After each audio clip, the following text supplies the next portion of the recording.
That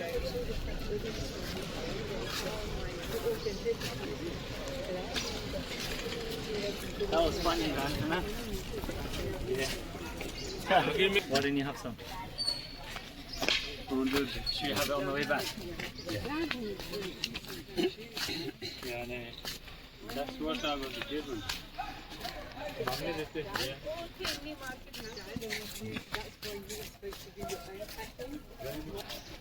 दूर आके देखिए ना पता लग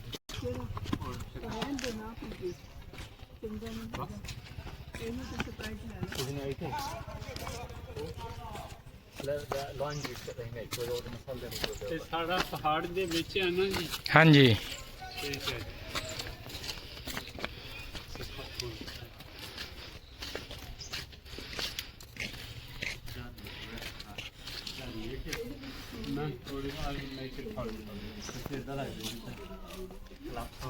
मिश्र ने परल्लब बड़ी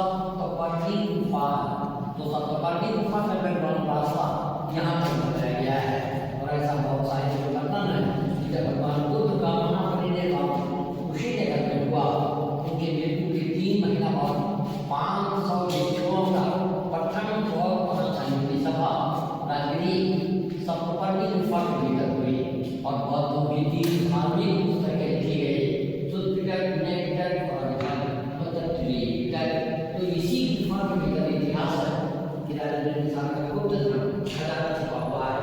अब ये दरवाजा खोलने के कारण है कि बिंबिसार का बेटा अजातशत्रु पैसे के लालच में पिता को कैद कर लिया और जेल में बंद उन्हें तलवार और पार करना पड़ा। ये कारगर चूल्हे बन जाते हैं उसे तब तक गरीबी कहा जाता है। तो राजा की सामने पत्नी की कौशल्या उसी में आता खजाना जैन मुनि गौतम साधु को सौंप गए। एक गौतम साधु के एक लिपि लिख दिए बताऊंगा कि मैं लिपि जब द्वारा पढ़ेंगे फिर आवाज़ आप याद हो जाएगी। परंतु वो लिपि किसी ने पढ़ा नहीं। जब ब्रिटिश का आया तो सामने वाली महिला से को लगाकर बोलता उनका ने यदार्थ होकर रखा भारत सरकार तोड़ने का कोई कोशिश किया नहीं क्योंकि पहाड़ के भीतर भीतर महाकाश परस विस्फोटक पदार्थ है इससे छोटा गन बन रहा है। अगर इसे काटना है तो बाद ब्लास्ट हो जाएगा ज्वालामुखी उठेगा गर्म जल वगैरह तंग होने वाली है। इस ऐसे पुलिस के तापमान पर बढ़कर जो ब्रिटिश टाइम में क्वार्टर थे वैसा कानून बना दिए कि प्राचीन नस्ल को नष्ट नहीं कर सकते हैं। नष्ट करने वाले को 5 साल का जुर्माना 6 महीना कारागार करना पड़ेगा।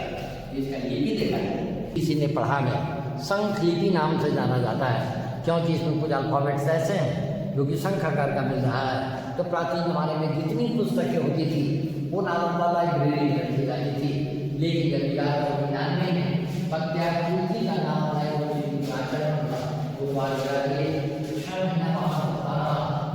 लाइब्रेरी जो थी सागर के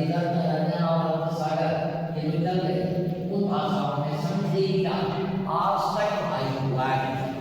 पाटलिपुत्र चली गई पटना और कालांतर में गुफाएं खाली पड़ गई तो 1772 में जैन मुनि भैरव देव यहाँ से जैन प्रचार का प्रस्ताव किए और वो यहाँ के पत्थरों पर जैन दर्शकों का मूर्ति बनवाए। देखिए माँ कहते हैं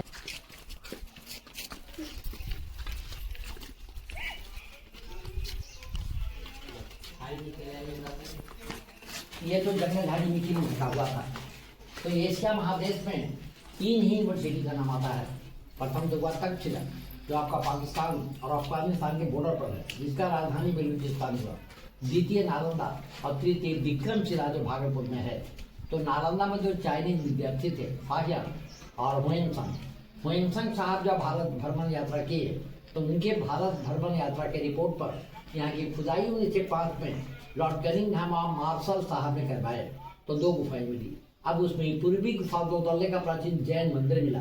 तो फर्स्ट फ्लोर पर जब 1934 के बिहार भूकंप में टूट गया तो ऊपर वाली प्रतिमा को नालंदा म्यूजियम में रखी गई। लेकिन जब राजधानी बदलकर पाटलिपुत्र चली गई पटना और गुफाएं खाली पड़ गई तो 1772 में जैन मुनि भैरव देव यहाँ से जैन धर्म प्रचार का मत स्टार्ट किए और वो यहाँ के पत्थरों पर जैन तीर्थंकरों महल कहा रहा होगा कि मगध का प्राचीन नाम होगा गिरिब्रज। गिरी का छोटा पहाड़, ब्रज का छोटा वासियों, यहाँ पर 5 पहाड़ियाँ हैं। 1 नंबर का नाम होगा विपुल गिरी, जिसके भैरी में अपना गुरुद्वारा है, जहाँ पर गुरु नानक साहब मेडिटेशन वगैरह किए।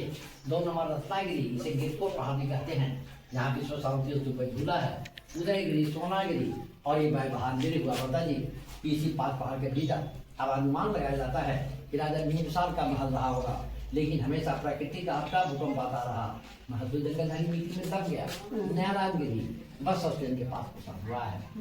That's all. Başla. En ülkeyi de iyi. Nasıl